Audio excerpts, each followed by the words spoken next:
This is an Audio Wool original. This episode of Frightday is brought to you by Spring Heel Jack Coffee. You need great coffee. Jack delivers. Visit springheeljack.coffee. Hey guys, thanks for listening. If you'd like to support us, go to patreon.com/frightday. I think we had an intro when you yelled at me for not listening. I don't know if that's a good intro. It was pretty good. Is it? Is it good? I thought it was funny. Is it good? Really? I don't know. It was funny to me, but good. Sometimes I make poor decisions. Like when I was in D.C. The thing was reinvestigated. A lot of the information that was dug up then is stuff that I'm going to be talking about. And there was a guy named Summers, unfortunately not Mark, who went to great lengths to get a whole bunch of info. He interviewed like 650 people. And back then, a bunch of people were still alive, you know. But he's the one that got the housekeeper on tape finally admitting that Bobby was there after 20 years of swearing he wasn't. Finally admitting it. You didn't listen to anything I just said, you motherfucker. I heard Bobby. You fucking asshole. I'm sorry.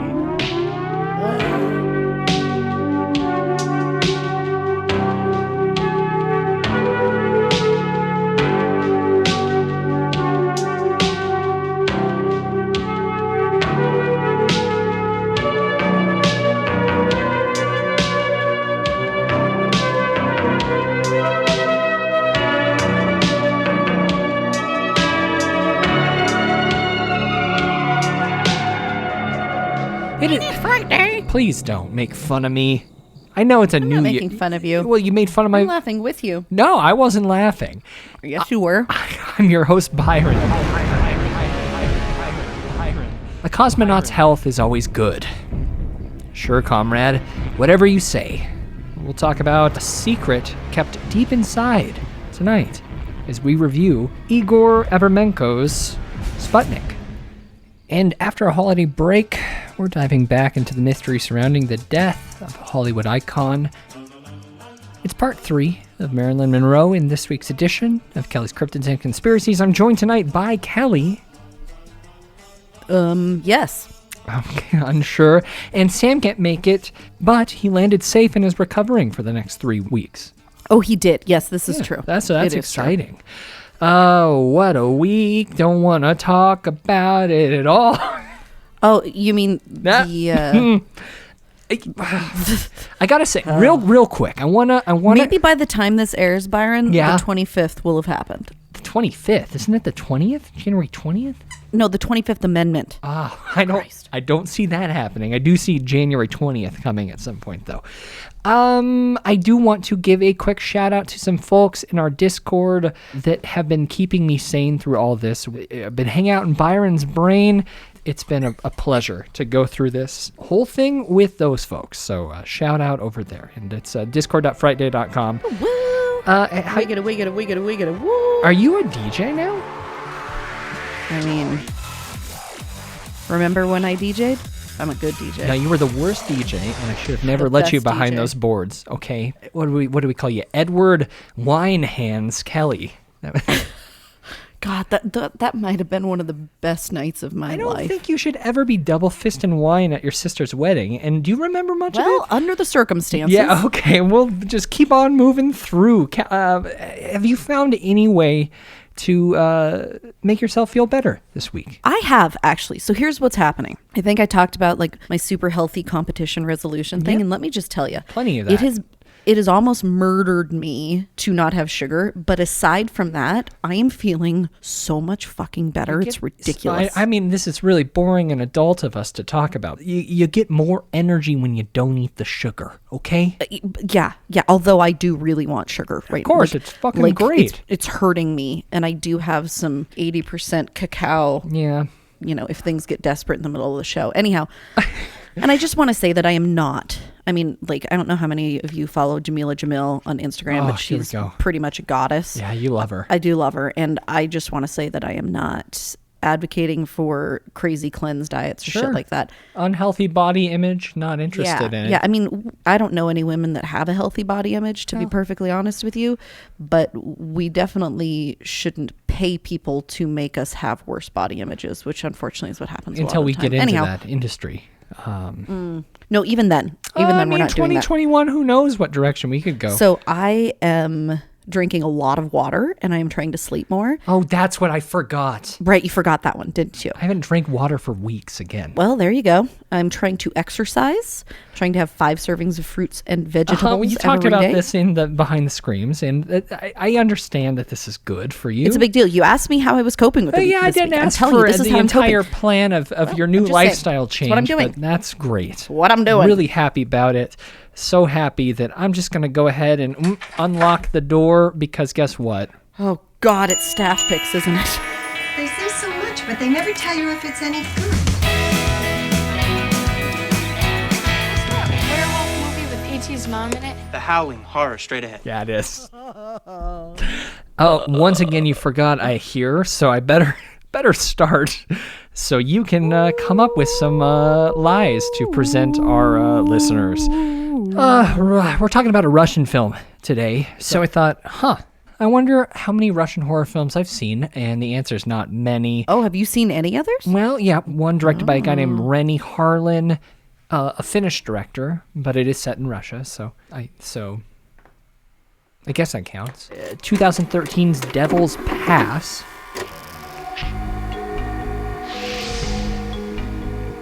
"53 years ago, 9 people set up camp in the Ural Mountains in Russia. It had become known as the Dyatlov Pass incident. Are you scared? No. We're recreating a trip in which 9 people died. Yeah, what, like 50 years ago? Time to go." It's a test, you know? Man against the elements. Guys, say hi from Ivdel!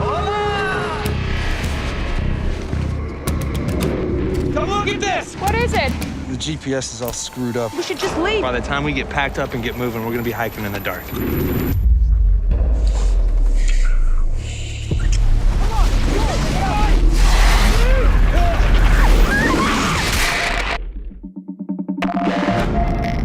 You gotta reset it now. Ah! Ah! They tried to bury us so it looked like an accident. Help!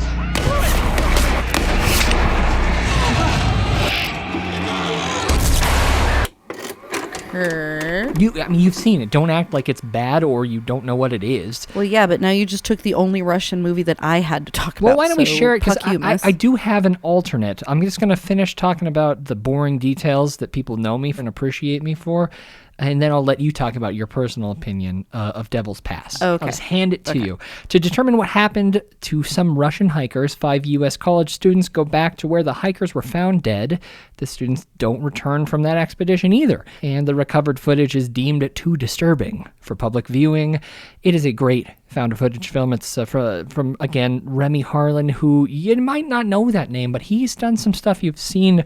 He is the director of Die Hard 2, Cliffhanger, Really? and Deep Blue Sea, many more films. Seriously? Yeah, I was shocked when I went back and saw that. This is a 2013 found footage film. You would expect it to be from some then newcomer, like an Adam Robidahl, taking Deborah Logan. It came out about that same time. But this guy, Classic. experienced major feature film director, and he decided to step back into found footage, which is kind of cool. Kelly, we talked a lot about the story behind this film in a couple episodes of Captain Kelly's Cryptids and Conspiracies, which are available now to Frightday Society members at patreon.com/Frightday. What do you think about this? What do I think about the movie, or what do I think about Devil's Pass? Well, I guess a little of both. Okay. Found footage film is fun. I remember it being one of my favorite found footage movies. In fact, I'm equal parts excited to rewatch it at some point in the near future and scared to rewatch it that I won't like it as much. There's nothing more depressing to me than going back to a movie and Disliking it? realizing, oh, yeah. So, I mean, the movie is not about the original event. The movie is about a bunch of It's a secondary. students that are going off to investigate what happened, right? And what did happen, real quick, for folks who don't know, and this is just a plug for our specials. I think we did a two-parter. Yeah, at least. Dyatlov Pass incident was in 1959. A bunch of people died under mysterious circumstances on the mountain. 9 of them. In the middle of Russia. The Ural Mountains. There were crazy theories about everything from Infrasound. nuclear testing to aliens to Yeti. Big monster. I'm going on record and saying I do not believe it was a yet. Well, because you believe that they're peaceful. It was niet a yet. Oh, right. That is crazy. I know, that was pretty good, huh?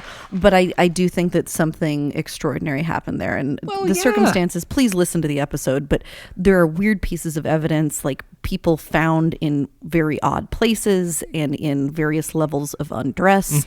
It doesn't, there's no single narrative that I've found that fits the whole thing, but I've got some theories, which I talk about in those episodes. I'd be curious to revisit that episode myself. Yeah, and I actually, if I could be making this up, you know how sometimes I have dreams about things happening, and then I imagine that they're part of like my actual recollection of things. Scary. I feel like there was a release on new information on Dyatlov in the last 6 months, but I also could be making it up. I think we talked about it on it's been a weird week. Oh, okay. Yeah, we probably do need to go back to it at some point, but I think, well, I'll let you guys listen and see what I think. What about the film? The movie. Yeah. The movie was a fun movie, and it's about these Oregon college students. They go back and they're deciding they're going to follow in the footsteps, figure out what the hell happened here. They do discover something, but not what they thought they were going to discover. And it starts working in some of my really, really favorite pieces of conspiracy history. I don't know. God, should I spoil it? I don't think so, because it's like the very last moment. The end is killer. Yeah, let's just say it ties together two very popular conspiracy theories. It's absolutely worth a watch. I know last week we were talking about what shitty play Vegas Vacation gets on Rotten Tomatoes, Totally. but I think that Dyatlov gets Devil's Pass, gets equally shitty play because they have a 4.9. Really? I mean, it deserves like at least a 6.8.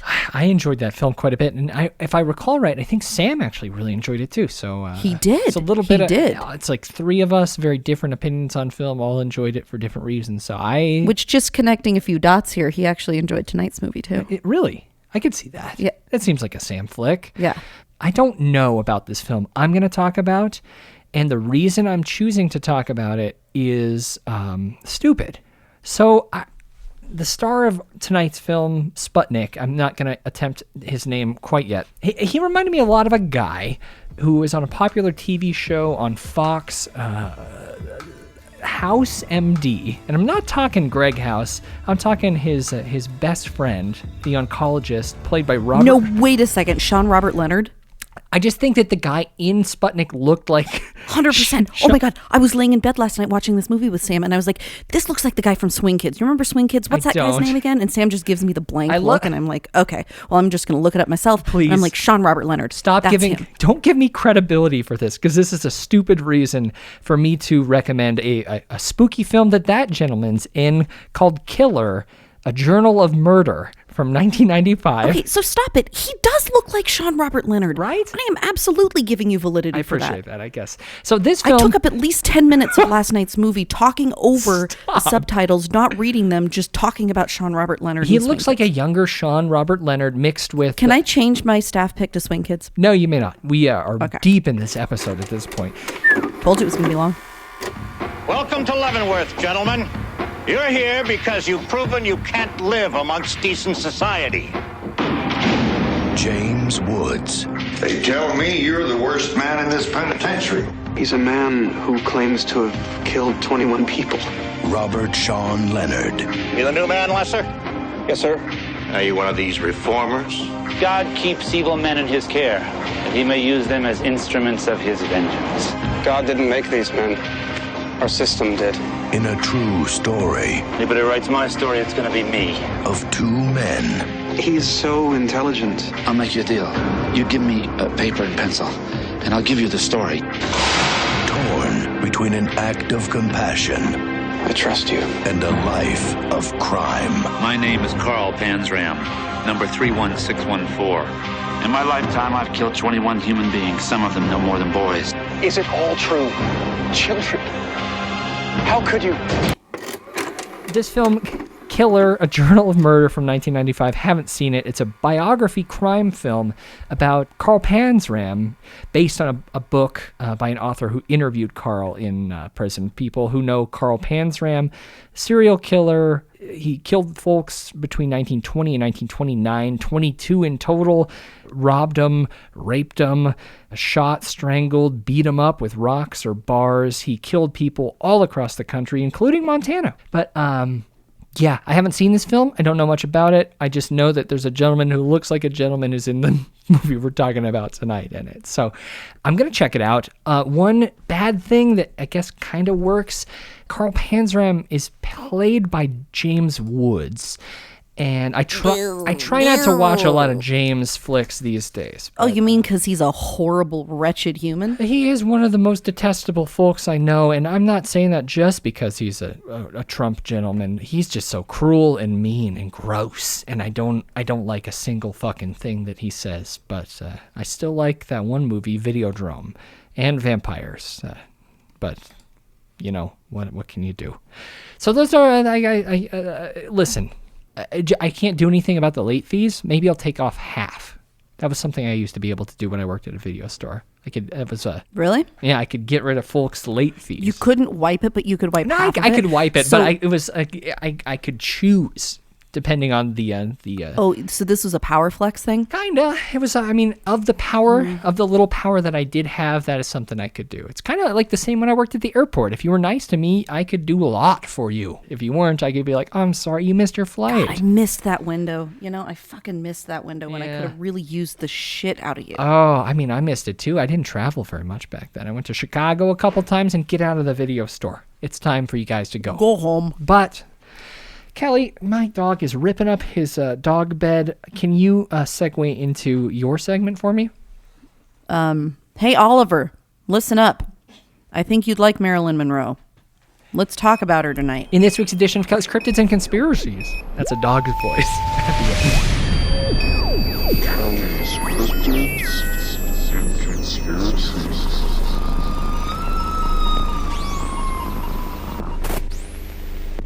A squeaky toy and ran off. Out of reach. Listen, he's in his teen phase at this point. Uh-oh. Yeah, he's acting out. Drop it. Drop it.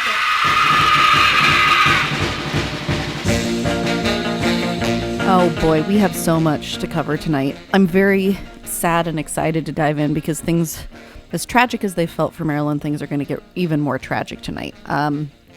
Byron, where we left off on the last episode before Christmas, and I apologize, everyone, for the... Didn't expect that. Yeah, it was more of a break than we had hoped, but I'm going to make it up to you because tonight's episode's going to be a doozy.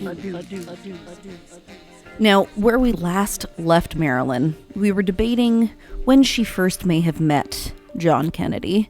She was in a good spot career-wise, but she was married to Arthur Miller, and this is kind of the period of time that we left her. So this was a difficult time for Marilyn. Rumor is, I believe we talked about last time as well, she had 2 miscarriages at least with Arthur Miller. There are a couple photos of her, and I feel like everybody does this to actresses and it's so shitty, but showing her with what could have been a baby bump. Yeah, who knows? It's terrible. Who knows, right? But she also was drinking a lot and having some, pill issues, and who knows if it could have been a million different things. But you're talking about like a belly bloat from ill health or something? Which can happen, yeah. Yeah. Or she just was wearing a dress that was super tight too, No one needs to comment on that. She could have had In-N-Out 3 times that week, and that's totally fine. No, I don't think she did because I don't think that was a thing yet. Why? Just making sure you knew that. Okay. As you know, her marrying Arthur Miller was a big deal because she really wanted to be taken seriously as an actress, and she... In-N-Out Burger, founded 1948. Oh, shit. Seriously? Yes, dude. No way! All right, back to the show. Okay, maybe she did have In-N-Out 3 times. Good for her. I would love her more even if I knew that. But she really wanted to be taken seriously, and she also had a really severe intellectual inferiority complex. And so with Arthur Miller, she would read constantly and really try to keep up on the, I don't know, I may be jumping to conclusions here, but I really kind of feel like Arthur Miller was an intellectual snob. I'm sure he was. And I also think he was a complete asshole, which we're going to talk about a little bit more in a minute. You've mentioned that several times in conversations that we've had this last week. Oh, God, he was awful. I feel like last week we didn't touch on that at all. We I think we talked very positively about him. Basically, right? we just said they got married. Yeah. Well, the only person in her life that I think that he was too jealous and possessive, but putting that part aside, I think Joe DiMaggio was a good fella. He's an ugly man. I was going to say something I shouldn't say, so I'm not going to. We don't need to, but like Joe DiMaggio, he's a bit of a hunk, and Arthur, not so much. Oh, but Joe DiMaggio's face is very ugly. You think so? Yes, I do. I've looked at it. And Arthur Miller is just a scrawny guy, but he's an intellectual snob. Yeah. He left his wife and kids for Marilyn, so he's kind of a dick for that. Yeah. He really put her down a lot. Like, he wrote about her and how stupid she was and how embarrassed he was of her, and she apparently found some of those letters. Oh, God. And you can only imagine how hurt she would be by something like that. He was an asshole, and then he wrote this script for her called The Misfits. Okay? They started filming it. It didn't come out until 1961, but they filmed it in 1960. I do not know if this is what the band is named after or not. The band was founded 16 years after the movie came out, so difficult to say. So it was directed by John Huston, with whom Marilyn had worked previously on The Asphalt Jungle, and I believe we played a clip of him talking about her in the last episode. This movie starred Clark Gable, which interestingly enough, when she was a young kid and didn't know who her father was, she would sometimes tell people that her dad was Clark Gable because that was like her ideal father figure, so to speak. She wasn't raised by TV. She was raised by cinema? Yeah, kind of. I mean, she really wasn't raised by anything, in all honesty. She was raised by herself. The Misfits was the last movie that she completed. Production ran way over. It was very expensive. And yes, there were days that she called in sick. I got to give you credit real quick. Misfits did get their name from the final film, Marilyn Monroe. Fuck yeah! God, killing it. Okay. So if you listen to the standard line about this movie and also about Marilyn's career and how quote-unquote unprofessional she was, people will cite how many days she took off from this and how frequently she was sick. And yes, she was sick. She was experiencing some pretty severe depression. She ended up in the hospital. She was having trouble with her uterus too, right? Yeah, I mean, she was having all sorts of health problems. She was really starting to experience a lot of difficulty, and part of this was because her marriage with Arthur Miller was unraveling. When they started filming, things were already kind of rocky. As they began filming, Arthur Miller was actually falling in love with someone else on the set. Oh. The earlier part of their marriage, essentially, Arthur controlled everything Marilyn did, and she really leaned on him to try and help her build a reputation into being a serious actress, right? So he was very controlling, but not in like a I'm jealous way, as she experienced with DiMaggio, but in a I am going to be responsible for you being brilliant way. Like, I don't like him. I don't like him at all, and I'm going to give more reasoning for that in a minute. Mm-hmm. But she's watching her husband slip away from her. She's filming this movie, and she gets blamed for how far it went over budget and how far time-wise it lasted longer for shooting than it was supposed to. But here are two facts that nobody ever discusses. Number one, John Huston had incredible gambling debt, and actually, rumor has it that he had to go to the studio to ask for more money to film because he had used such a significant portion of the filming budget to either gamble more or pay off some of his gambling debt. Okay, so that's A. B, Clark Gable was an old egomaniacal asshole. He insisted on doing all of his own stunts, even though he really was in no shape to do it, as evidenced by the fact he died like a fucking week after they stopped filming. Oh no, how'd he die? I don't know, from being a jerk. I could do no, that I actually don't know. I don't even know if he was that bad of a guy, but he died of a heart attack. There's a line, Byron, I'm sure you will find this clip so you can play it in the show, but there's a line in the movie where Clark Gable is talking to her, and keep in mind, Arthur Miller wrote this entire dialogue, and it is very clearly supposed to be a piece of dialogue that actually occurred between Marilyn and Arthur Miller. And a lot of her friends talked about how much this particular scene hurt her because Clark Gable's character is telling her how she's the saddest woman he's ever met. You're a real beautiful woman. It's almost kind of an honor sitting next to you. You just shine in my eyes. That's my true feeling, Rosalind.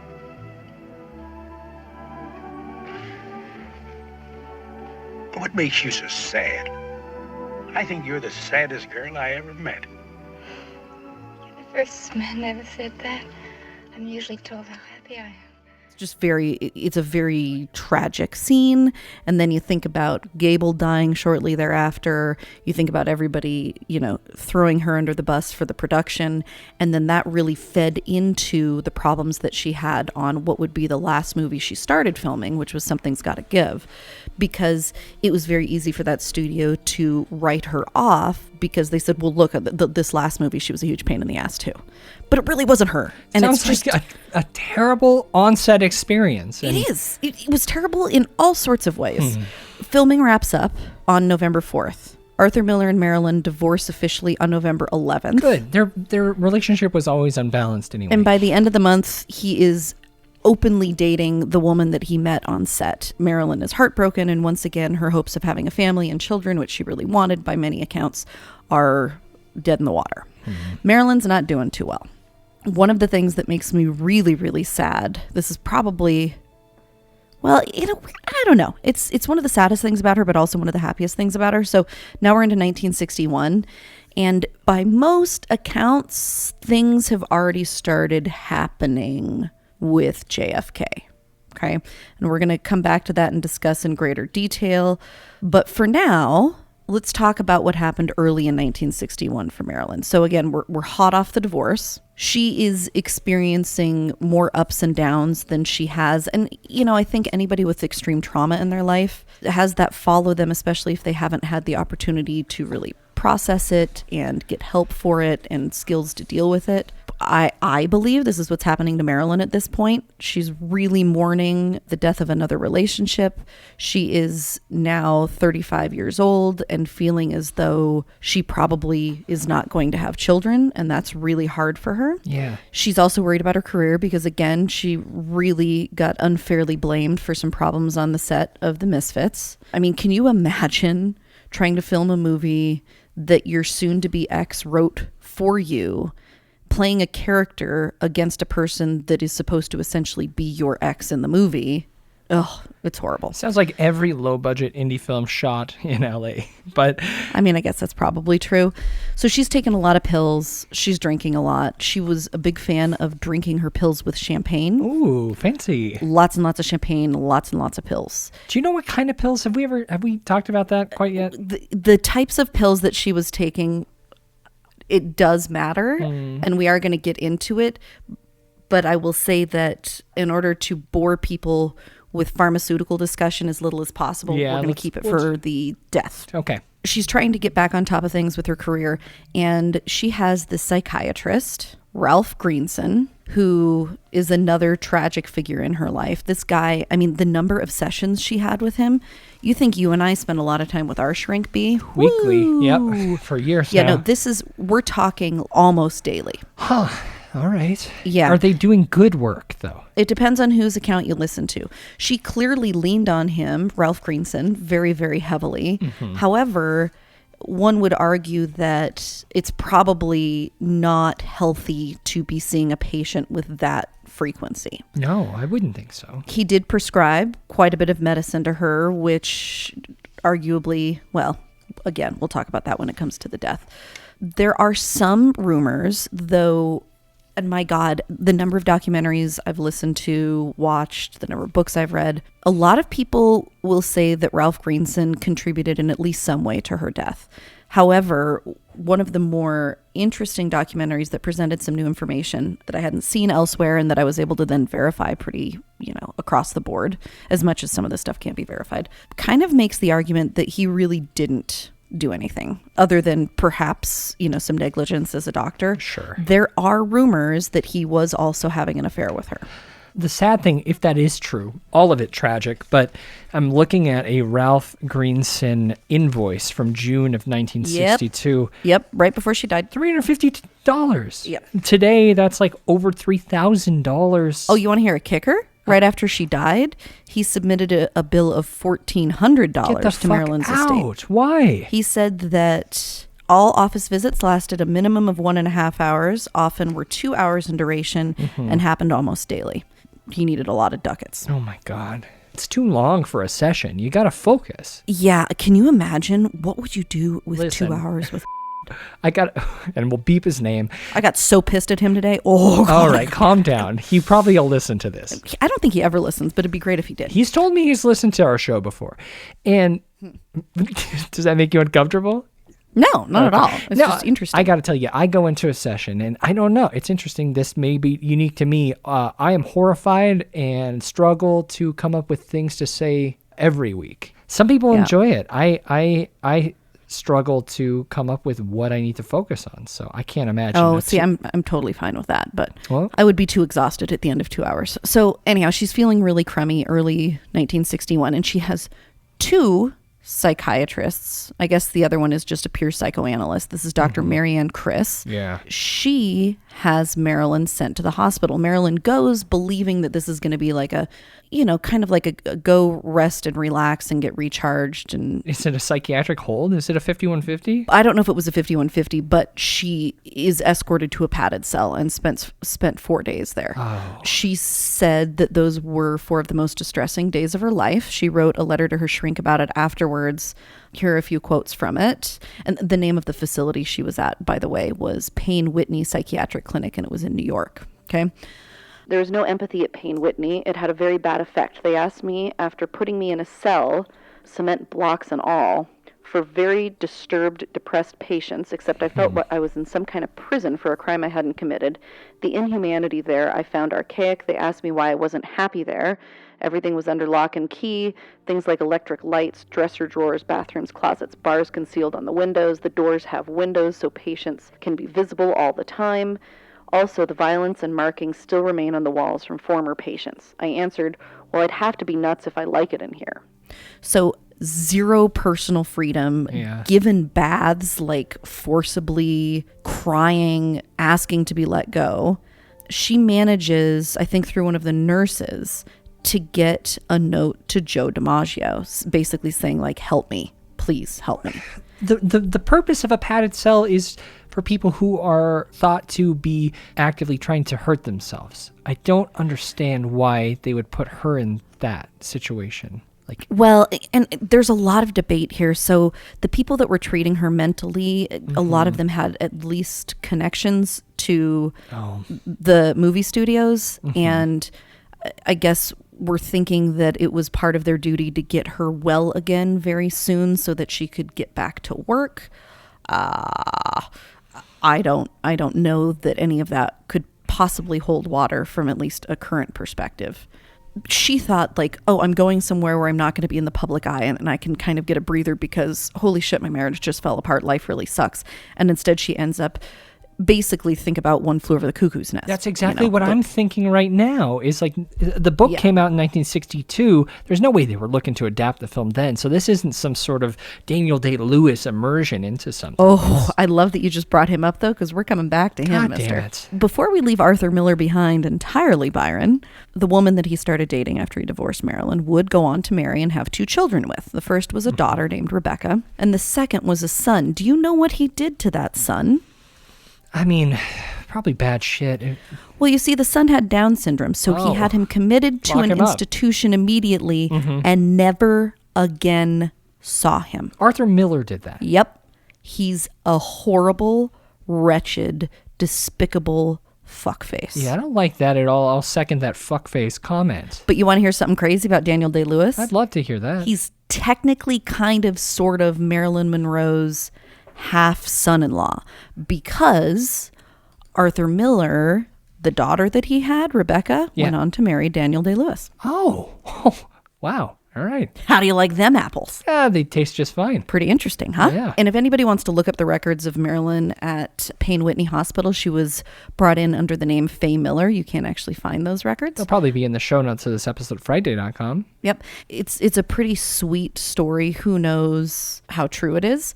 But apparently Joe DiMaggio shows up at the hospital and basically threatens to tear this place apart brick by brick unless they let her out immediately. And he did get her out.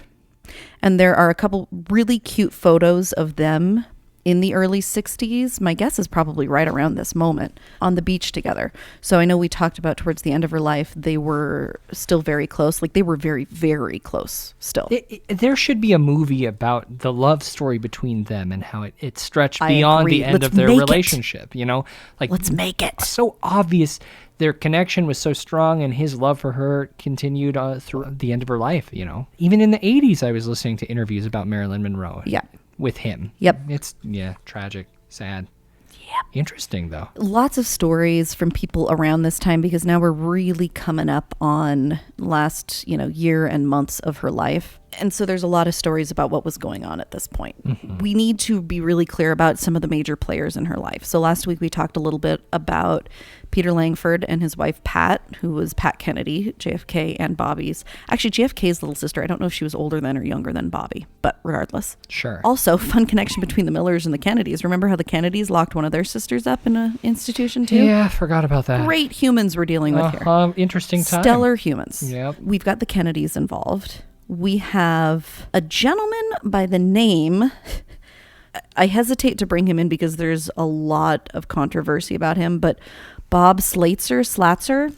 Byron, I would ask that you look at the slander of Marilyn Monroe.blogspot.com. Oh, I don't usually go to blogspots, but... Yep, it's okay. Make an exception. All right. So this fellow is in a lot of documentaries and information you can read from the 80s when Marilyn's case was brought to the limelight again. There's no way there was a hot and heavy romance between Robert Slatzer and Marilyn Monroe. So he says that he was actually Marilyn's fourth unknown husband, and that for a very brief period in Mexico, for like 3 days apparently, they got married, and then they got it annulled.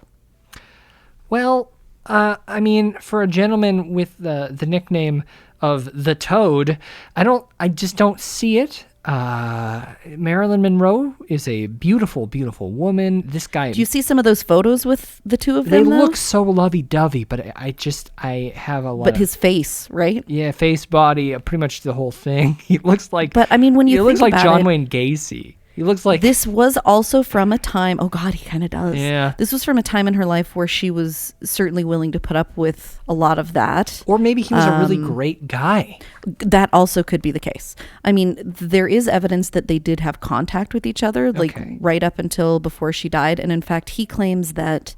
I think it was on like the Monday and Tuesday before she passed away the following weekend, that they went to the beach together, and he claims to have actually seen her famous diary, which we will talk so much about. You know, I want to back up. I said some mean things about this guy, mostly focused on his physical appearance, and I don't want to be that guy. Well, I mean, here's the valid argument that could potentially be made against him. He came out after she passed away, wrote a book, has made a significant amount of money. Or did. He's passed away. I think he passed away in 2005. But made a significant amount of money through talking about his relationship with her. Now, which is not something good people do. Not necessarily. I mean, however, as the title of his Blogspot page would indicate, this is his? It also could be because he was trying to clear her name, and he doesn't think that she killed herself, and he thinks that it's despicable that history is being allowed to remember her as somebody who would end her own life when he thinks that she definitely did not. So I don't believe this is his personal Blogspot, because when you go to the main page, it says, I've moved, head over to MarilynADayInTheLife.com, which is a book written by a woman named Michelle Morgan. So maybe Michelle Morgan is the person behind this theory, but nonetheless, it does sound like he talked about it after. Yeah, I mean, like his own wife said she had never heard about it until like 20 years after they'd been married, supposedly. Marilyn's circle of friends primarily does not acknowledge that they even knew who he was. I mean, not to say that all of Marilyn's friends knew each other, because she clearly had a lot of different groups of people that she interacted with, but who knows? There are pictures of them. They definitely knew each other, whether it was a lifelong relationship or not. Who knows? Oh yeah, those pictures are real. And to Bob, what's the autographed one say? To Bob, something in love. So I mean, such in love, such of love, such is love, maybe. Luck of love. Luck of love. Luck of or love. Lots. I think you're right with the luck, and I think love. So luck of love, and they're getting real cozy, and those pictures will be in the show notes this Friday. But I'm almost certain that this is way more time than you would have wanted to spend on Robert Slatzer. that's okay, though. That's okay. I think it's important because he does play a big role in supposedly what happened after the fact. There are some reports from people within Marilyn's circle that say Marilyn and JFK actually met before he became president. What we do know is that when he gave his first speech as president, she was in the crowd. And I think that's pretty interesting. Do you know the movie that we watched, Byron? You know how they talk about Addison's disease, which is like issues with cortisol release? Yeah, real briefly they did go into that, yeah. JFK had Addison's disease. Interesting. You know, I think we've talked about that. Probably. I just didn't remember it. Well, anyhow, there are rumors Marilyn and Jack went for a walk on the beach in Malibu before he was elected president. You said Jack? Is that a nickname? Yeah, Jack Kennedy, John F. Kennedy. Jack is a nickname for John. Did you not know that? I didn't. I thought Jack was just Jack. Or Jackson? No. Most Jacks are actually Johns. Wow. I mean, old school wise. You learn something new every day. Yeah. Yeah, this is, it was before he was elected, and apparently early on in the campaign, they may have been carrying on an affair at that point. The thing is, as we talked about, the connection was all Peter Lawford. Peter Lawford was married in 1954 or 56, 54, one of those, to Pat Kennedy. And so JFK would visit their house in California very frequently, and this was one hell of a party house. Okay, so like you think about the movies of the 50s and 60s, like all those beach board bingo, whatever. Yeah. Beach ball bingo. People doing the twist on shag carpet. Doing the twist, lots of surfing, lots of funny looking, pokey, pointy boobed swimsuits. Sure, totally. Yeah. Super weird. I will never understand that. I like it. That at all. I'm okay with it. You like the pointy boobs? I think it's kind of fun.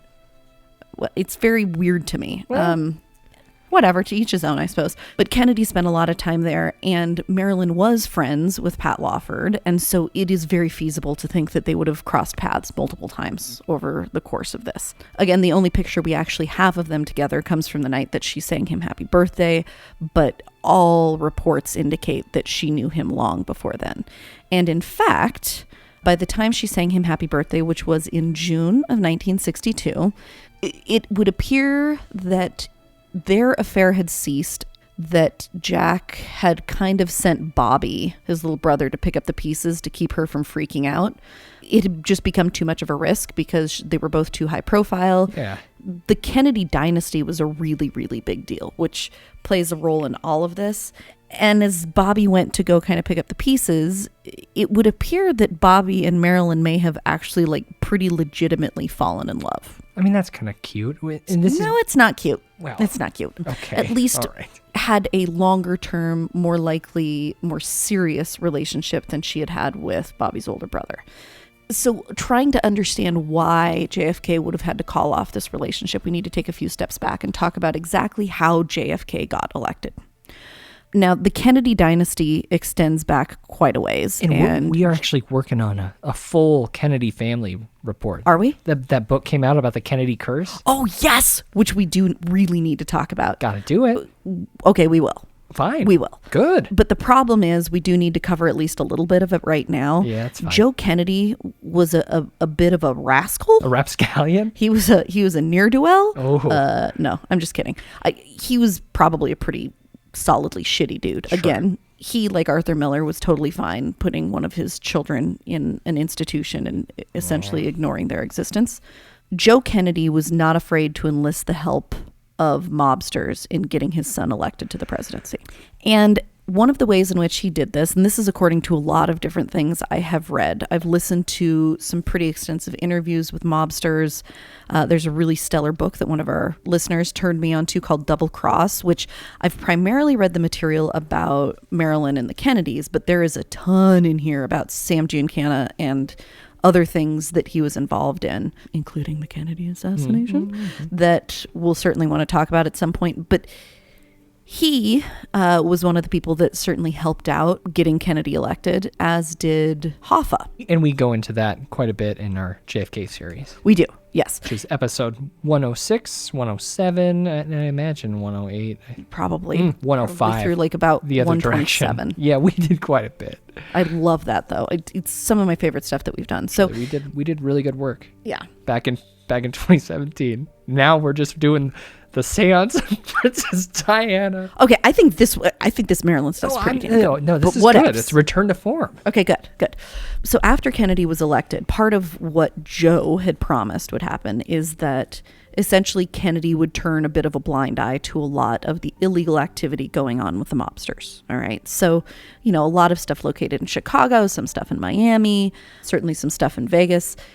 And as we know, that didn't really happen because as soon as Kennedy was elected, he appointed his brother, Bobby, as Attorney General. And Bobby hated the mob. And Bobby went after the mob like nobody's frickin' business. Yeah, like Giuliani. Yeah. Oh, goddamn Giuliani. I'm so sorry. Yeah, I am too. As this is happening in the early 60s, a few things are reality for the Kennedys. Number one, the plan is to make this a dynasty. So this is not going to be a one-term thing. They're very dedicated to JFK having a second term.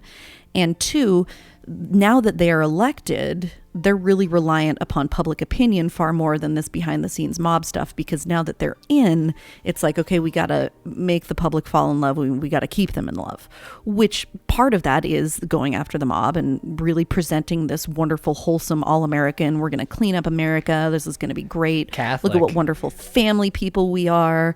And in fact, Robert Kennedy, he really embodied this, wholesome image, and in fact was named for some Family Man Award in 1962, which was when he was having a torrid affair with Miss Marilyn. But the mafia people in general took that as a huge slap in the face because they knew that Bobby was certainly not going to turn a blind eye. In fact, Bobby started going after them like crazy. There's some really insane clips of Senate hearings with Giancana, with Hoffa. You're in with every gangster and hoodlum in the United States.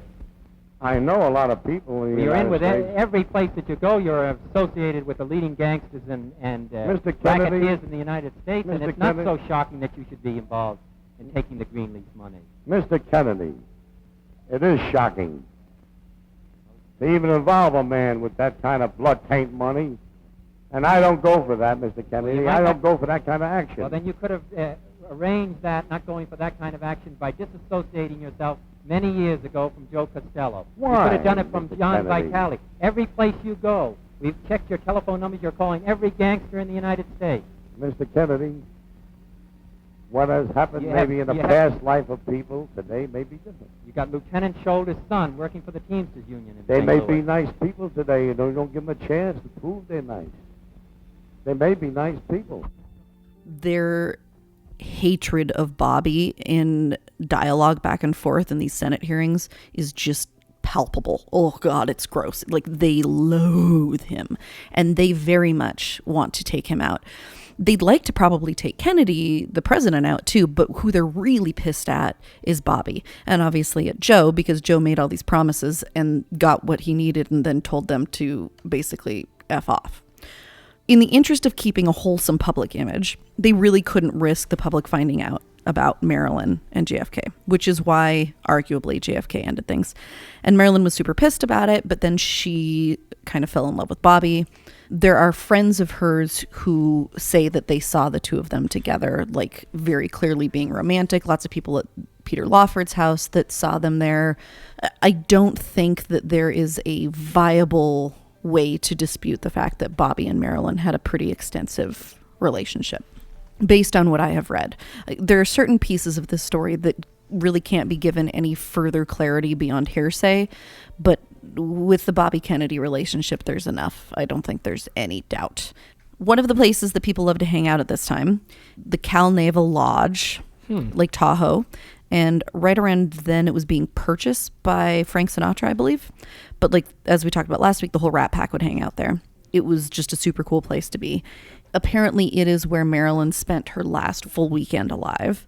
Depending on the stories you read, it was either she was there partying, sinking further into depression, or it was a far uglier scene than that. And we'll return to that in a little bit. Yeah, I was going to say, I'm very curious to know what that uglier... Yeah, it's a little bit terrifying. But right before that happened, she had been cast in a movie called Something's Gotta Give, and she'd been working on that movie. again, she was getting a whole lot of shit for it being a problem. By the studio or by the director, by everyone? Hold on. And is this film actually the 2003 film starring Jack Nicholson? No, it isn't. The movie was never released.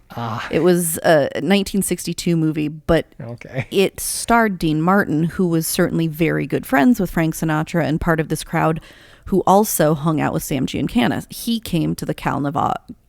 You got this. Calneva. I believe in you. All right. Well, it's like supposed to be for California and Nevada because it's on the border of California and Nevada, so it should be like Calneva, but I know it's not Calneva.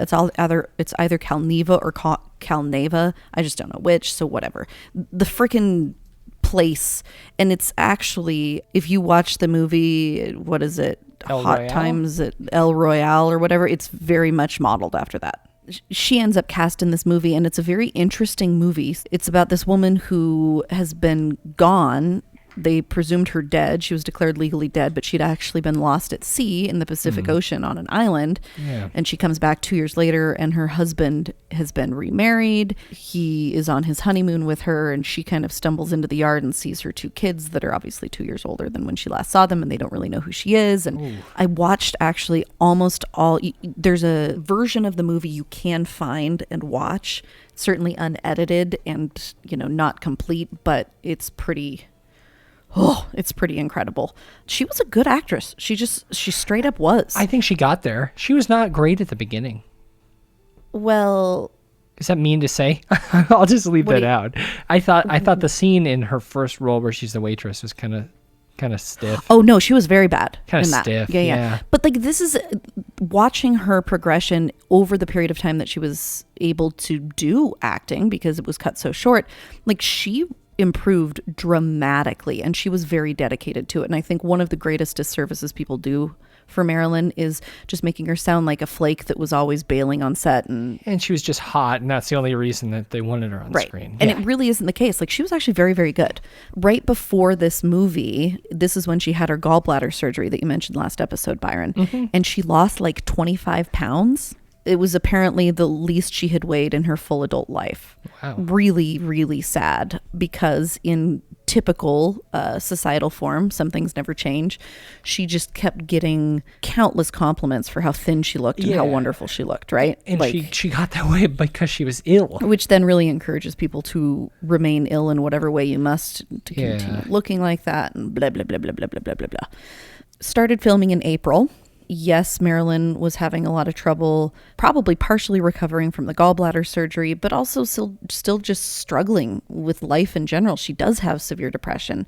She was getting really bad fevers and headaches. She had really bad sinusitis, and it did fall behind schedule. And then a very interesting thing happened. More evidence that things were going on behind the scenes between Marilyn and Bobby. It's coming up on JFK's 45th birthday. And they're going to have a big fundraiser, a political fundraiser at Madison Square Garden. It's Bobby's brilliant idea to have Marilyn sing at it, which is interesting and really makes me wonder a few things. Who would sing at Donald Trump's? And I have a list of conservative women that I've been poring over. God. I've got it down to either Leanne Womack. God. Or maybe even a Jessica Simpson. Oh, is she a Trumper? She is at least a George W. Busher. Oh, see, I can handle a George W. Yeah. I can't. I mean, George W. isn't a Trumper. That's true. We found that out today. Yeah. Wow. Or maybe Britney Spears too. And did you know her fiance was one of the folks that broke into the old Capitol? No fucking way. Yeah, I've been. Tell me he was the one in like the full blown post-apocalyptic fursuit. I am so sick of hearing about that man, and no one knows him other than the people who have been involved in the QAnon research. He goes by the name the Q Shaman. He's been on my radar for like a year. Oh, so you know him? I don't know him personally. I'm very familiar with him though. Like it's so unfortunate that now he's getting to be like the meme coming out of this. It's very frustrating. QAnon Anonymous, they have a really great little interview with him that they did undercover at QCon this year outside Scottsdale, Arizona. Really great. It was actually the episode that I sent to you that you probably didn't listen to. That's fine. But yeah, Britney Spears' ex-fiance, also one of those people, and I'm having a blast again in the Discord trying to figure out how to dox these folks. Nick Fuentes, the leader of that group that tore down that monolith and chanted Christ is King, he was there, I believe. I mean, it's not confirmed yet. God. A handful of these folks. Baked Alaska, ex-BuzzFeed employee, now a scary streamer who got maced at the Unite the Right rally. Hey, I got fucking pepper spray. Thank you, guys. I got fucking pepper spray. I need milk. I need milk! I need milk! I need milk! I got pepper spray! What the fuck? Oh my God. It's amazing. For me, it's like Christmas. It's like horrible nightmare Christmas, but I don't know. Jessica Simpson seems like the right pick, though, right? Yeah. Yeah. Oh, God. Yeah. Nonetheless, Marilyn was Bobby's pick. And there are a few different theories that I could apply to why he would do this, because on its face, it seems completely insane, because weren't they trying to keep things under wraps about Marilyn and JFK, right? So why would they do this? It could either be that Bobby was pissed at his brother and was like, oh yeah, well, fuck you. Here's what I'm going to do. Or it could be that at this point, Marilyn was already coming really unglued because Bobby was also starting to back off. And so this was kind of like a peace offering of some sort to keep her from freaking out, to say, look, we do care about you. Come to the party. Come sing. This is going to be great, right? But this is what we know. Bobby called the producer of Something's Gotta Give, a gentleman named Seymour Hirsch, and used some very rough language, demanded that Marilyn be given a couple days off to come and sing. Marilyn was really in rough shape. This is only a couple months before she passes away at this point.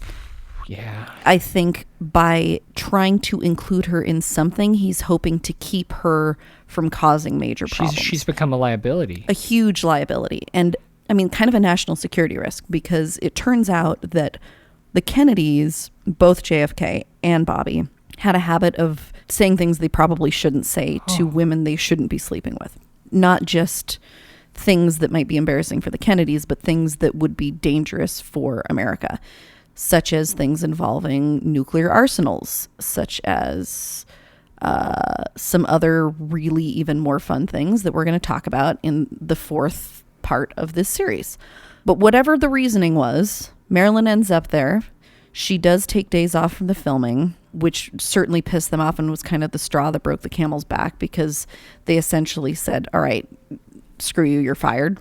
But she flies to New York, and I'm sure you have heard and seen clips of this Happy Birthday, Mr. President thing, Byron. Oh, of course. And at least for me, my whole life, it's been presented as like an ultra sexy sound clip, right? If you watch the full video, it is so freaking sad. Oh my God. First of all, she comes out and she's very, very late. Mr. President, on this occasion of your birthday, this lovely lady is not only punctilious, but punctual. Mr. President, Marilyn Monroe.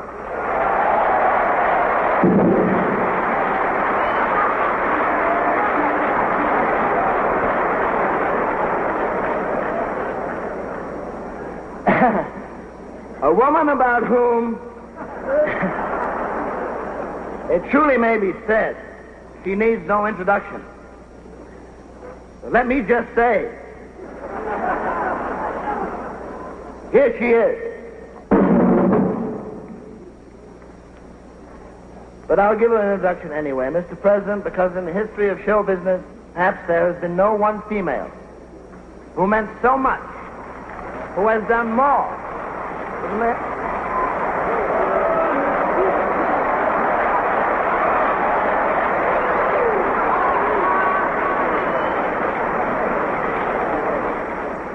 Mr. President, the late Marilyn Monroe. Very obviously on some kind of downer, probably drunk. It is one of the saddest recordings you will ever watch if you understand the context and if you watch the whole thing. Mm-hmm. Happy birthday to you. Happy birthday to you. Happy birthday, Mr. Mr. President, happy birthday to you.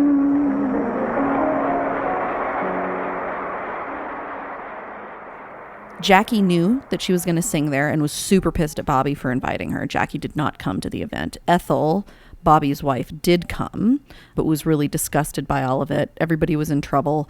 Marilyn, at this point, is rumored to have also had, I don't even know if you would call it an affair, but perhaps been significantly taken advantage of by Sam Giancana at the Calneva, at the El Royale. Okay. She's feeling between having JFK pass her to Bobby and then really liking Bobby and then Bobby backing off, going and being around all these people at the lodge and possibly being assaulted there.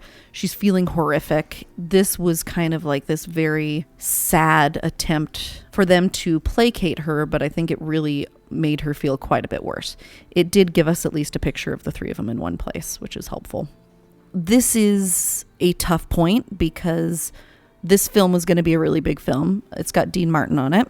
She's fired and they go to rehire her part, and Dean actually, whatever his motivations were, at least it was a nice gesture, basically vetoed any other actress that they would hire and said he would only finish the movie with her, which is why ultimately the movie was never finished. Certainly Marilyn was at least friends with Frank, possibly dated him at some point, and Dean was one of Frank's best friends, and so it could have been some kind of an allegiance there. There is a crazy photo/video shoot of her in a pool right towards the end of this. Yeah, the whole thing is incredibly sad, unbearably sad. So a lot of people don't know this part of the story, but after Dean Martin rejected a number of actresses, okay, so this is kind of over the course of the rest of June and July, because she was fired after going to Kennedy's party. She was actually hired back in late July, and the filming was going to begin again in October. So one of the things you will hear as an argument that Marilyn killed herself is, well, she'd lost her last big movie. But that's actually the opposite of the truth, because she had just recently re-signed for the movie and was really excited to go back to it and had talked to lots of her friends. And it actually is in writing. Like, it's not a fake theory thing. Like, she was going to go back to work for it.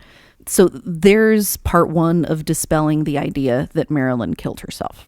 Strangely, there was so much happening during Marilyn's final days that it is difficult to distill it into something that I could even report on in a couple of episodes.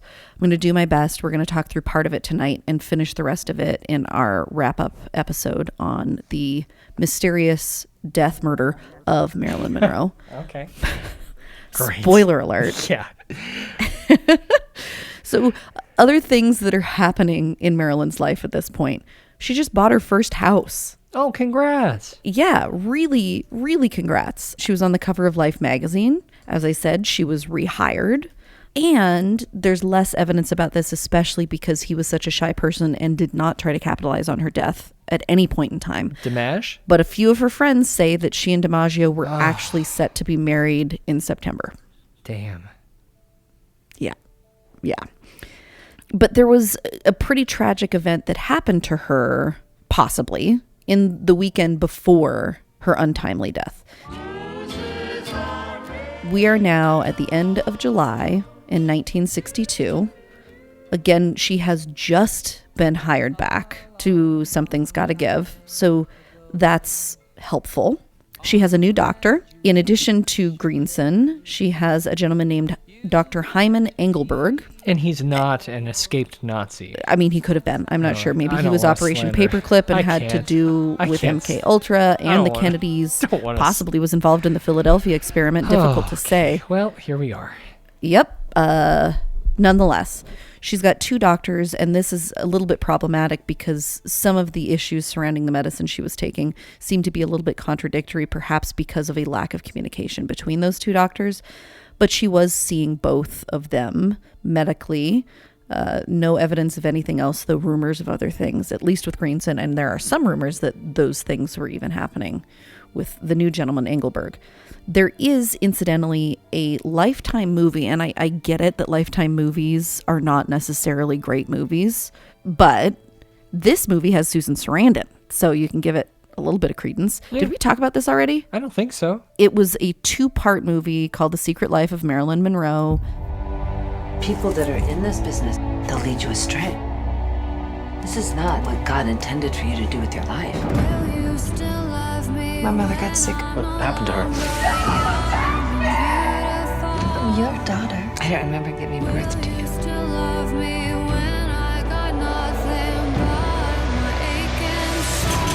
You need someone that loves you.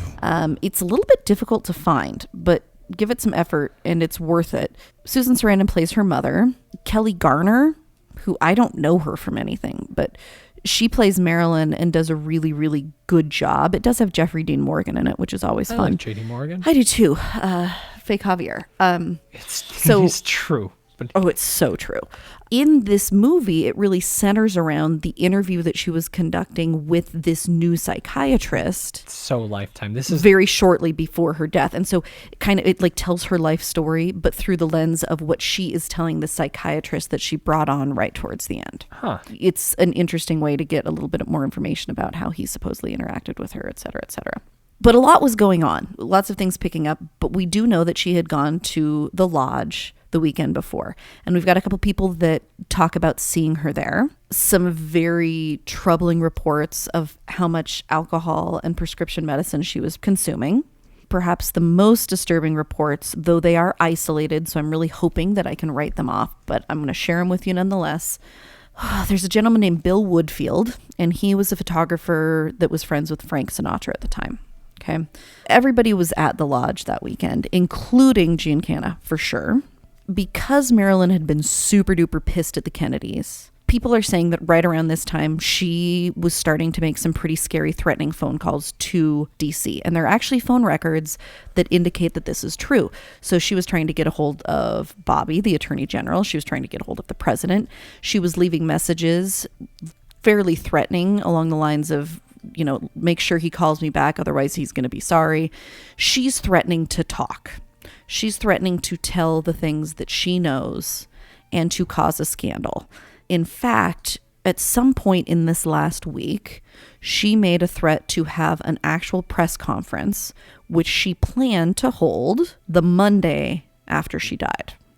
Oh, wow. So she died on a Saturday. This press conference was supposed to happen on a Monday.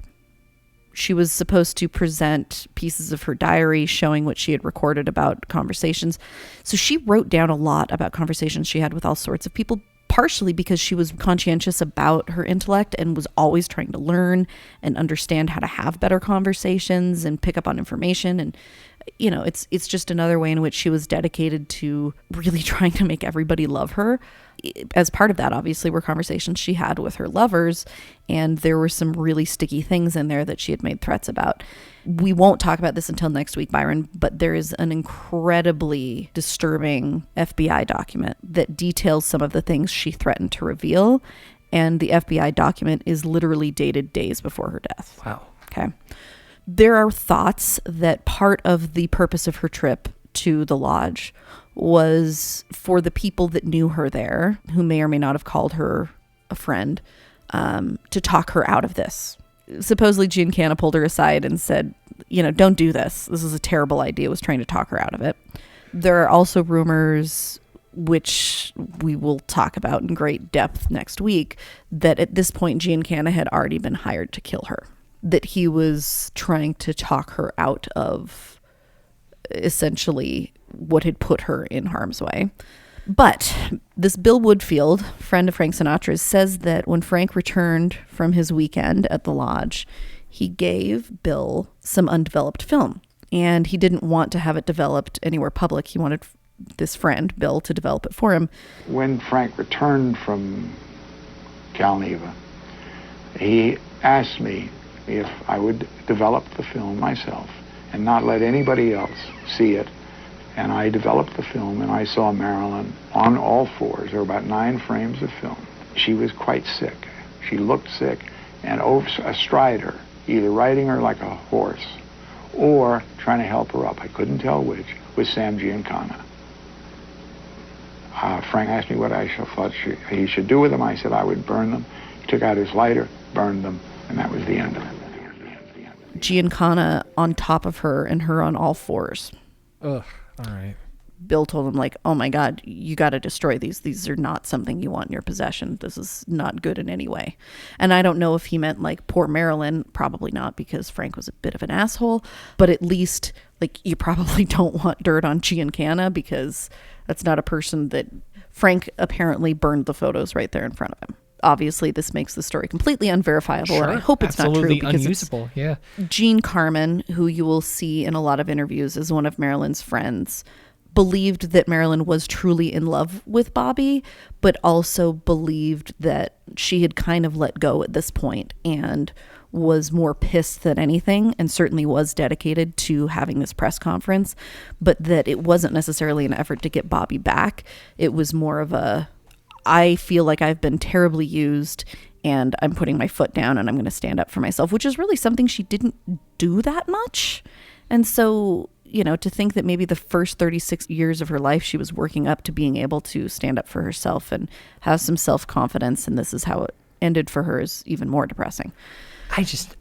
Yeah. Nonetheless, July 31st, she comes back from the lodge. She and Peter Lawford get off the plane at the Santa Monica airport.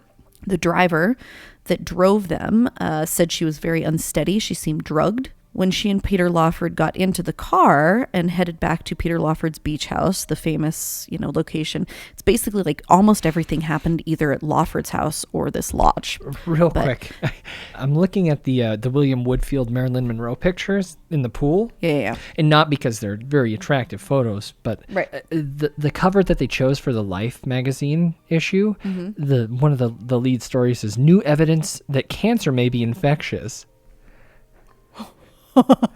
That's wild. Oh, wow. Wow. But back to the story. On the way back to the beach house, had the driver stop by a payphone, like they were almost to the house. And the driver thought this was super weird, but on that payphone, he called Jack Kennedy. It's been verified that he did, because there is a White House phone log that shows a call coming in from a payphone in this location on this day at this time. Now, I would say the reason he was calling is because he knew his house was bugged. And he was probably calling to say, you know, essentially, who knows? I think, based on everything I've read, he was probably calling to say, we tried to talk Marilyn out of it. Can't talk her out of it. Things are looking bad. Let me know what you want me to do. Blah, blah, blah.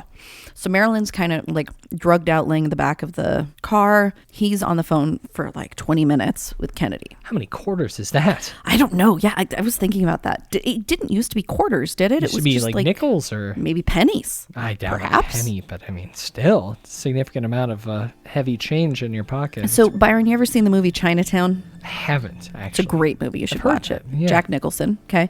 The character, the private detective that he plays, was inspired by a gentleman named Fred Otash, who at this point in time was the most famous private detective in Hollywood. Think of him as like the much less glamorous and less violent Ray Donovan. Okay, still haven't seen Ray Donovan either, but I God, you're a mess. I pick and choose what I watch. I'm sorry. He was big on bugging houses. So he had bugs all over the place. He did things for movie studios. He did things for celebrities. Sounds like sometimes he did things for the mob, although the mob certainly had their own bugging system. Yeah. Everything is kind of coming to a head at this point, because we have Marilyn Monroe, who has a psychiatrist that is a communist, arguably, most likely, an ex-husband who was affiliated with the communists, crazy J. Edgar Hoover, who has interest in her because of those things. And in fact, Greenson, her psychiatrist, had hired a housekeeper of sorts, Eunice Murray, who was working at Marilyn's house, but everybody felt like she was probably more of a spy for Greenson than anything else. She also had some ties to the Communist Party. There's a fabulous pamphlet that was really the first thing ever written about Marilyn's death possibly being a conspiracy. You can find, it's a public domain doc. You can find it online. It was published in 1964. It's called The Strange Death of Marilyn Monroe, written by Frank A. Capel. Yeah, we talked about it in the first episode. Yeah, it's just nothing but a crazy anti-communist rant, but there are some interesting photographs and copies of real documents like Marilyn's death certificate and some other cool things in there that are of interest, at least. Okay. We've got the FBI bugging her house for those reasons. The CIA bugging her house because of involvement with the Kennedys. We've got the mafia bugging her house also because of involvement with the Kennedys, because guess what? They want nothing more than to bring the Kennedys down. And so any dirt they can find on them is very good. And we've got her house bugged, arguably, by this Otash character because Lawford for the Kennedys is trying to keep an eye on her, and he is helping with that. So we've got all of these different bugs. I've heard arguments that there were as many as 7 different sets of bugs in her house at the time that she died. So if this was a Coen Brothers film, one of the buggers would bump into another one's bug. Exactly. Everything is coming to a head because all of those different groups have reasons to be really freaked out that she's about to go public with stuff. Yeah. She has had relationships with a lot of people with a lot of power, and nobody really knows what kind of damage this could cause. And if, as rumor has it, this weekend had been kind of a last-ditch effort to try and talk her out of it, and that had failed, I'm not sure that assaulting her was the way to talk her out of it. But everybody says that she was very frightened early that week. Friends that she met with were incredibly concerned for her. Not that she seemed suicidal necessarily, but that she was afraid for her life because she'd been threatened. I don't like this situation at all, but I don't know what I would have rather her done. Yeah, I don't know what you can do at that point. Yeah, I'm feeling a lot of anxiety for her. I know. In the lead up to this. Yeah, me too. Yeah, me too. So these tapes, a number of people claim to have heard that detail the events leading up to Marilyn's death, a lot of the arguments and discussions that may have been the cause for people to want her dead, and then ultimately the day of her death. There are quite a few people out there who say they've heard them, and quite possibly the most convincing piece of evidence I have heard for their existence. Well, 2 pieces, actually. They were seized by the government at one point, and one of the people who had those tapes appealed to have them returned. And rather than saying the tapes didn't exist, there actually is a government document saying, no, you can't have them back. Oh, wow. They didn't even try to replace them with something else. Right. So there's that piece. And then there's also when Robert Kennedy was running for president. So he declared his presidency actually March 16th, my birthday, in 1968. And that was also the year of your birth, right? Clearly, fuck you.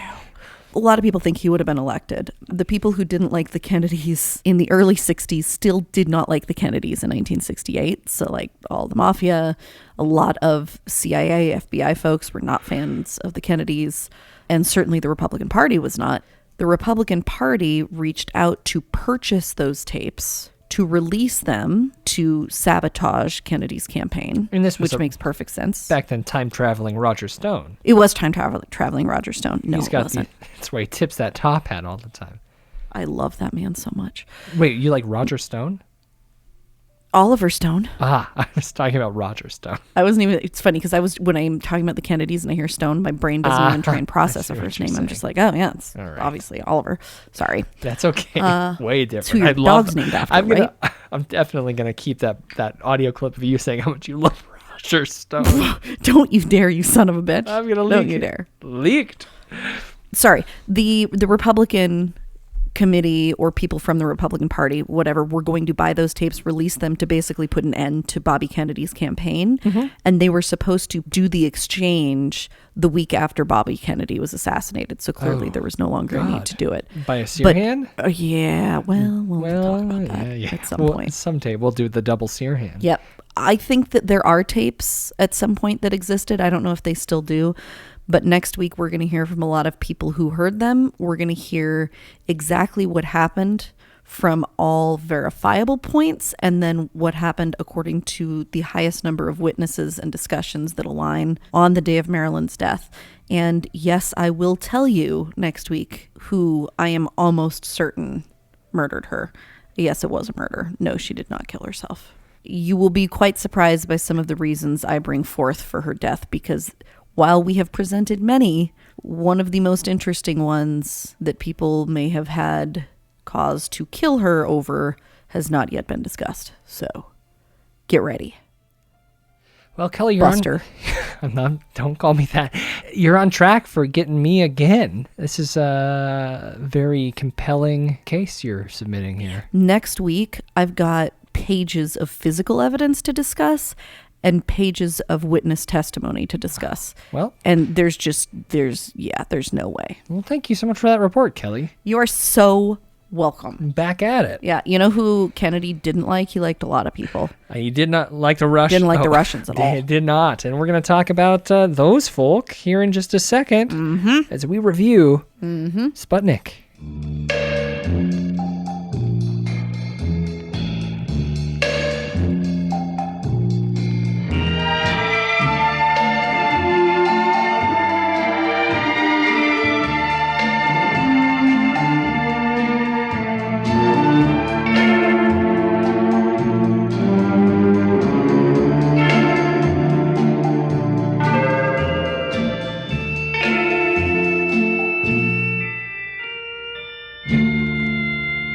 We hope you're enjoying your visit here this evening. Now, on with the show. Speaking of birthdays, yes, this actually did take place the year I was born. Oh, well, that's kind of fun. Sputnik is a 2020 Russian science fiction horror film directed by Egor Abramenko. I think that's closer. It's his featured directorial debut. Due to her controversial methods, young doctor Tatiana Yurievna is on the She's gonna be fired. Okay.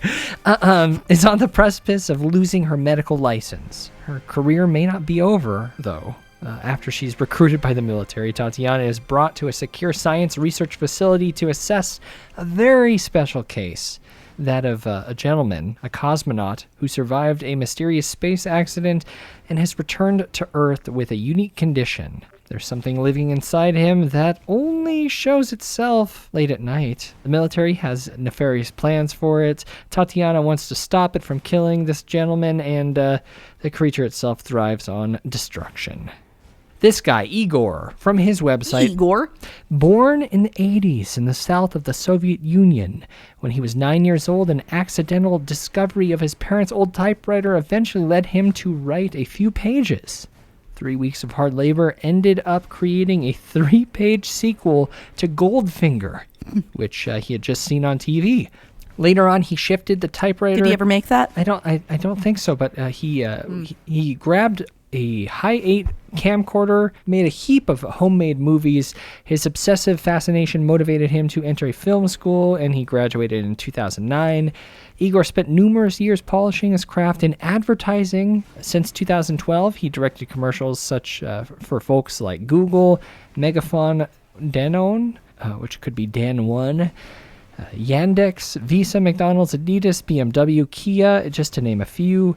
He also has worked with Russian musicians and celebrities, Kasta, Mummy Troll, totally big Noise fan. MC, and Sunsei. But in 2017, he worked on a film called Attraction as the second unit director, which it's apparently an alien film that he worked on for 30 days straight, which caused him to be intrigued by creature features.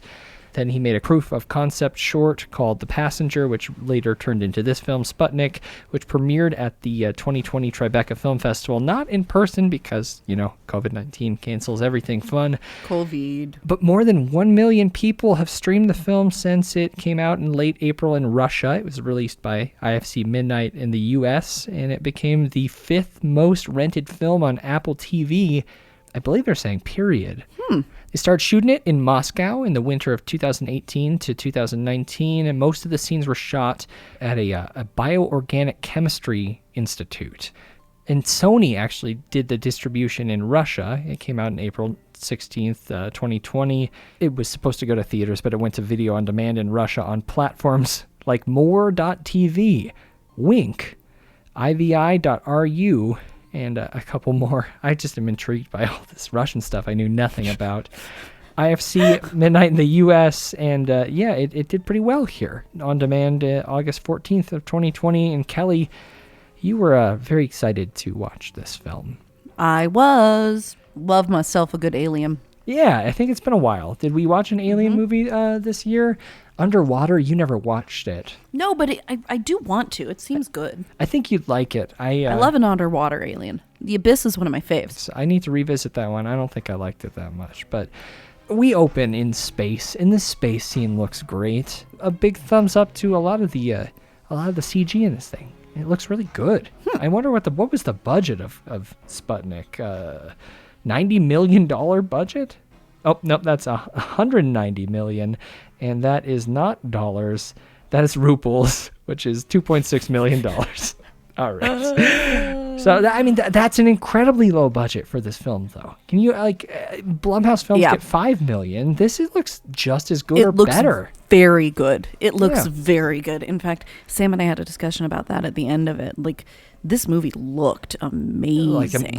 It looks like $5 million, and it only was $2.6 million. So, yep. I wonder why that is. I wonder what they're doing over there. I don't know. Maybe they're using something on Dyatlov Pass. All right, 1983, we got the cosmonauts doing a research mission, and they are returning to Earth, but something's not quite right with one of the gentlemen. Well, let's just be honest. Something's really not right with one of them. That's true. And then something is apparently not right with the other, because one of them is missing half of the back of his head. That did happen. He got his whole. The crash landed, and can we talk about the scene up in space though? Yeah. Before we get there, a couple things I really liked about that. Two grown adults singing a song together. Something about millions and millions of roses, which I didn't understand or care about. Yeah. But I like that they had this event happen up there. Something happened with the ship. Yeah. And then you just see the teeniest, tiniest shadow of something. When they freak out and they see something out the window, the camera pans just in time to see the teeniest bit of it past the window. I loved that. And then you see the top door of the spaceship start to open from the outside. And then hard cut. Oh, yeah. I did enjoy that, and I really enjoyed the camera work inside the spacecraft as well. I talk a lot about the Conjuring floating camera in the house, but this one matched that whole space vibe. It really set you there. It was so cool. Yeah, really fun way to open this thing up. And then I like when you see the back of a head ripped open in the first maybe 5 minutes of this thing. It really sets you up. Yeah, real good blood gore right Practical, so much of it. We'll talk about this alien and how it does its thing later, but I gotta ask you some questions. I really don't know what's going on. Oh, good. Okay. Ask well, away. I'm just saying, I'm very curious to we'll get there. We meet our protagonist. I can't. You guys, I wish I might leave them in, but I struggle to pronounce these names. But we have a few listeners that we are in contact with who speak Russian. We really need to speak with them. Old staff writer Maggie she knew Russian. I wish that I could ask her. I will ask her. Yeah, I was gonna say just ask her. Yeah, she's still my friend, so it's totally fine. Oksana, like Oksana Bayul. There we go. Physician, neuropsychologist. She's a bit of a familiar story.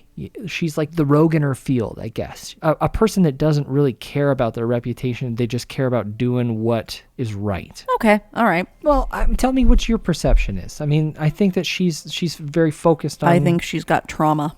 Regardless, she's hired by the military for a special project, evaluating the condition of a cosmonaut before he's released into society, because he's having amnesia is the excuse that she's given. But quickly, during the night, he has horrific contortions, does a blood puke, and then pukes out something else. Or it just straight up crawls out of his mouth. It's a creature that enters and exits without harming him. I thought that this scene was incredible. Mm-hmm. A real fun horror film with a lot of scary gore. Yeah, and it's kind of body horror, and you know me, normally I'm not down with that, but it was really cool. It's funny because one of my nightmares as a kid was a snake crawling down my throat, and for some reason it just hit me how scary this is to me.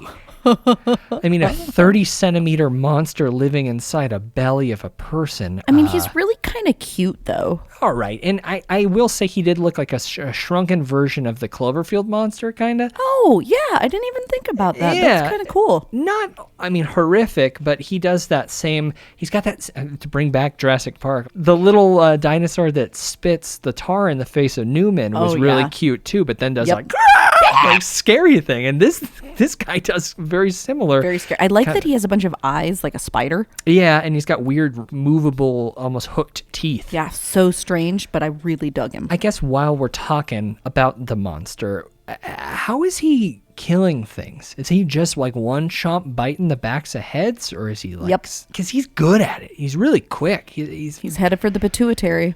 You know what I was thinking when I watched this with Sam last night? Yeah. When they presented the idea that the creature really feeds on fear. Yeah. I was like, holy shit, this is an adrenochrome reference. This whole movie is about adrenochrome. I mean, one problem. He's supposed to be Hillary. They don't The watch Russian is anything supposed Russian to be Bill. because it's all communism. So True. They don't want to buy into any of that. That's true. Okay. But wouldn't it be funny if that's where their adrenochrome came from? I mean, there are plenty of people in Russia that believe in QAnon too. So, I mean, right now, one of the biggest communities, Japanese QAnon believers. No. Growing very rapidly. No. It's unfortunate. Yeah. That makes me sad. It's too late for me. This is already breaking my New Year's resolution of cutting off my extremist concerns before bed. So, wow. One thing I really enjoy is the details about this monster, though. They go into a lot of stuff about, like, it excretes a toxin to knock out the host before it crawls out. And I didn't write down all of the little details, but they went into it. I thought it was really interesting. You didn't think so? Uninterested? No, I wouldn't say uninterested. I think just not as interested. Well, what interested you? What I really liked is, so our heroine here, our doctor, is so stoic. Like, she's very, and I mean, I'm trying not to be, when you judge another country, it's... Oh, well, I mean, it's not xenophobic. Yeah, and it's not like ethnocentric necessarily, because it's not like I'm not judging America. I don't know. Anyhow, whatever it is, I know it's not good. But you're not stereotyping another country. I think Russia has a stereotype for having people who are slightly more stoic than melodramatic Americans, I would say. Yeah. Okay. So for a while, I thought that that's kind of what was going on with this doctor, and that it was kind of I don't want to be mean, but almost a two-dimensional character. No, I think she's deep. But then as the movie went on, I was like, holy shit, there is so much going on there. The plot digs for a while, which is really fun. Yeah. And then you realize some of the emotions that have been playing out throughout the movie, but at least I didn't really recognize them until later on. I was fascinated with the connections to the movie The Thing. Sure. And how this was like a different manifestation of a similar concept, but in a really kind of unique way. There were also scenes that reminded me of Arrival, where she's trying to communicate with this creature. Right. And the creature wasn't an Abbott or a Costello. It was meaner, for sure. It sure was. I mean, you just brought up a really great point that makes this movie a lot worse for me. Oh, no. Why? I was already, and I'm going to... I think I'm going to do a dead giveaway.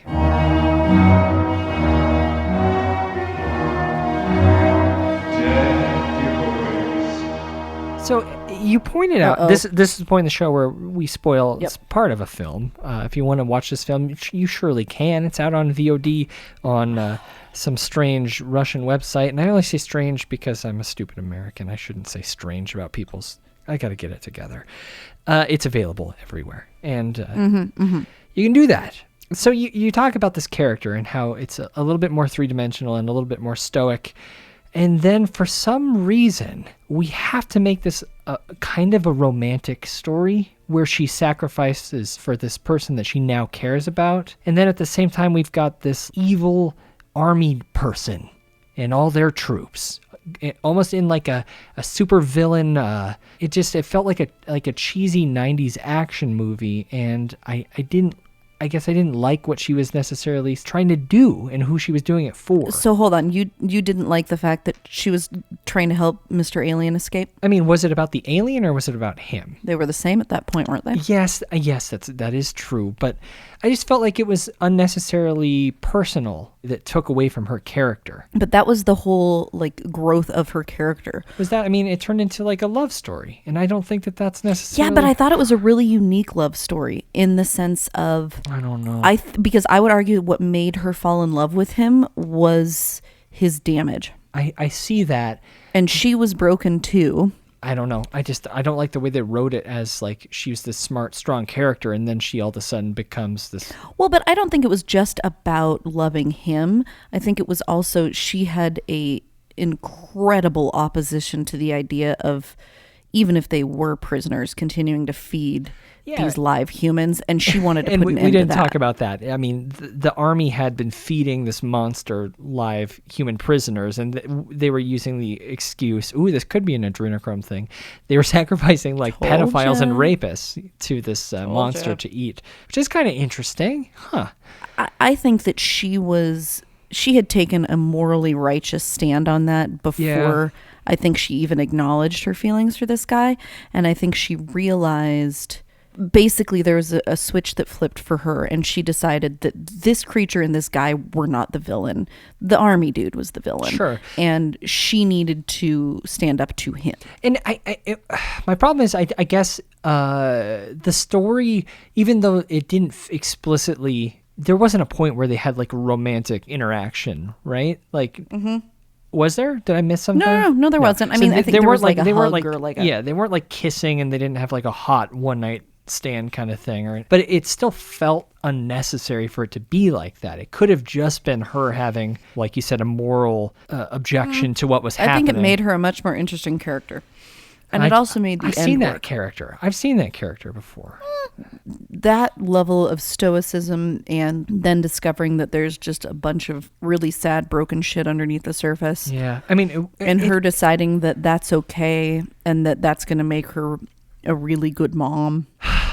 I don't know. We're really digging into this, huh? Well, from a few different perspectives, I think that, first off, the creature design was really fabulous, in my opinion. And I think the character development was a lot more multidimensional than I gave it credit for, at least in the first act, and probably even through the second act. I'll give you that. And yes, I agree that there are some cheesy action film elements towards the end of it, but I would still argue that it takes a unique and very enjoyable approach for me to what otherwise could have been a kind of rote creature feature. As predicted, had we finished this one in 2020, it would have been on my top 13 for sure. In fact, well, I don't know. I guess I won't speculate. There's no reason to. Are you going to let me put it on my 2021 list if I want to? No.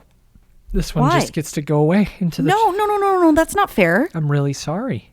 No, that's not fair. I mean, this is kind of like one of those, like an addendum, if you would like to make... I mean, why are you doing like a moose noise? Why? Because I'm very angry. I understand. I would have put my foot down and been a much bigger bitch about watching it before the end of the year if I thought you were going to do that to me. Wait, in what world did you expect me to be like, yeah, we can go back and change the whole thing? No. I want to be able to use it for 21. Oh, that's what you're saying. I'm sorry. No. Doesn't make any sense. Still no. Okay, well then I'm still... All right, okay. Continue. I give Sputnik 8.2 Russian stacking dolls, Jesus which Christ. I actually don't think it was a Russian stacking doll. I think it was like just a Russian toy. Magno spinning doll. I liked it. Oh God, I don't think it counts. I liked the movie. It's the first film we read in a long time. I'm sure I missed something. Well, then, do you want to say it's the first film that I read in a long time? That I've read? No, I mean, like, you should probably say it's the first film, Kelly, that you've read in a long time. I'm not sure. Oh yeah, you're a full-time subtitler. Yeah. For it's been a while for me. And it looks really great, and I love the gore. I think they did a great job there, and the creature design really cool. You know, that can make or break a film. but so can other things, like a nasty third act that I just didn't enjoy one bit of. Yeah, it kind of reminded me of 28 Days Later when they bump into the military. I don't like that sort of escalation in plot. It pushes things in a certain direction with a conclusion that is obvious every time, full of cliches. Maybe I don't like space movies. This one reminded me a lot of that film Life from 2017 with Jake Gyllenhaal. I didn't like that one either. Was it Gyllenhaal or was it Pattinson? I think it was a Gyllenhaal, because I remember it was the closing night film at South by Southwest that year, and I had to fly home the day of, and I got to miss the premiere of that. Jake Gyllenhaal, Rebecca Ferguson, Ryan Reynolds. It would have been a fun time, but the movie wasn't good. And this one, not going to say it's bad. It was long. Okay. I enjoyed aspects of the characters. We're just digging into being wrong tonight, okay? You know, sometimes, Kelly. Mm-hmm. And for those reasons, I got to give Sputnik 5.8 back scars, I guess. And those are my thoughts on Sputnik, which you can, again, watch on VOD anywhere. Enjoy it as much as you can, because that's the whole point of this thing. Yeah, just watch it with subtitles, pay attention, and ignore Byron. Unless you know Russian, then you can just watch it normal. But yeah, once you have, let us know what you think, because we want to know. And we have social media where you can reach out to us. At Frightday on Twitter and Instagram. Contact@frightday.com is our email address. You could leave a comment below this episode in the show notes at frightday.com. Below the show notes in this episode at frightday.com. And we also have Discord, discord.frightday.com. We can have a big conversation in the Facebook group, facebook.com/group/frightday. So many ways that we can talk. I look forward to that every week. I want to know your scores. I want to know that too. And if you like the show and want to help us make it even better, you can grab something spooky at shop.frightday.com. What do we got? We got those new Nessie tees. Those are fun. God, they're great. I love mine. There's still soft. Stringboard starter kits are there. Which would be a really good time to pick up on one, guys, because you can kind of plot through what I've done with Marilyn, because we're going to be connecting it to some other things, so you could keep it up. Sure, yeah. Bohemian Grove, I made the shirt, the topographical map of its location. So much stuff there. Shop.frightday.com. Pins, patches, glow-in-the-dark, cassette tapes, so much. And yeah, we may be fueled by Spring Heel Jack coffee. I haven't had my cup tonight because I hope to be going to sleep here in a few minutes. But it's the members of the Frightday Society who keep our lights on. They get the warm fuzzies for supporting us, but they also get so much more at patreon.com/frightday. You want another episode of this show? Guess what? You're going to love Behind the Screams. This week, we had a good conversation, Kelly. If you want to know some of the best things that we've experienced, we've taken in, we've done this year, we do not just a normie roundup, but a normie wrap-up for 2020. Yes. It was, dare I say, heartwarming at points. It was. You know, It made me feel much better about the year. Yeah, we had a great discussion, and so many other things there. We got bonus episodes of Captain Kelly's Cryptids and Conspiracies. Again, you can check out that Dyatlov Pass 2-parter. Byron Serial Corner episodes, The Writer's Room. I believe they just recorded something new. Toast to Toast PM with Wine Kelly. Cinema Autopsy. Kelly bailed on Fat Man. Can you believe it? Of course you can. Mm-hmm. Didn't seem very excited at all, but I did get a special guest to do it with me, and I am very excited about that. So it's still happening, even though the season's over. We're going to talk Fat Man. Ugh. Thank you, Luke, for falling on that grenade. Members also get access to new products early, as well as 15% off everything, again, at shop.frightday.com. They also have members-only items. It's top secret stuff. And if I'm being honest, this year, I'm hoping that we can shift into this being a full-time gig, at least a way to cover my mortgage. That would be incredible. I agree. We've been doing this for 6 years, and you guys have been listening, and so many of you support us already. I would love to be able to spend more time researching and editing and putting out new shows and streaming on Twitch for you folks. So yeah, we just need a handful more of you to join before we do start Phase 3, which is a bi-weekly Twitch show. If you like the stuff that we're doing, I would really appreciate it if you would go to patreon.com/frightday and take a look at our tiers, and if anything catches your eye, a couple bucks here or there means a lot to us. I'd say it means the world, and if I was being cheesier, I would say it means the underworld. Because that's spooky. It's cheesy. I think I'd stick with that. Most helpful of all, you can leave us a review on Apple Podcasts, iTunes, Stitcher, wherever you listen to this podcast, because that's the best way to get us in new ears, up charts, next to straight up grabbing your buddy by the... Well, I was going to be nicer, but grab them by the front of their shirt, like the collar. Just say, "Have you heard of Frightday?" and shake them a bit, rough them up. Mm-hmm. And if they mild have violence, if not they extreme. No, of course not. We're talking just physical threats of violence and a little bit of don't push them all the way to the ground. Mm-hmm. We don't want people peeing their pants because of what you're doing. Threaten them and tell them to subscribe to our show and to give us stars, rate, review it, all that stuff. You gotta tell people who listen to hurt people. We are going to draw the I'm line backing there, out. Kelly's not a pro bullier. Fine. Jeez. Okay. The most helpful of all, did that. Next week, what the fuck are we watching? Do you know? Oh God. I'm not prepared with that. Yeah, don't worry about it. I won't, and it's late. This episode's long. We're going to be talking a horror film, and it's going to be a freaking blast. I can't wait. Marilyn ends next week. I think. All right. Well, at least her life ends next week. Yes, her life does end next week. Kelly, until then, where you going to be? Probably reading more books and watching more documentaries about Marilyn. But my guess is you probably want me to say something else. So I'm just going to say you can find me at Kelly Frightday on Twitter, or you can email me, kelly@frightday.com. Great. And I'm at Byron McKoy on Twitter and Instagram. Byron@frightday.com is my email address. Thank you guys so much. Looking forward to this year. Having a great time already. Assault your friends so they subscribe to our podcast. And until next Frightday, I'm Byron. I'm Kelly. Stay on Earth. And stay scared.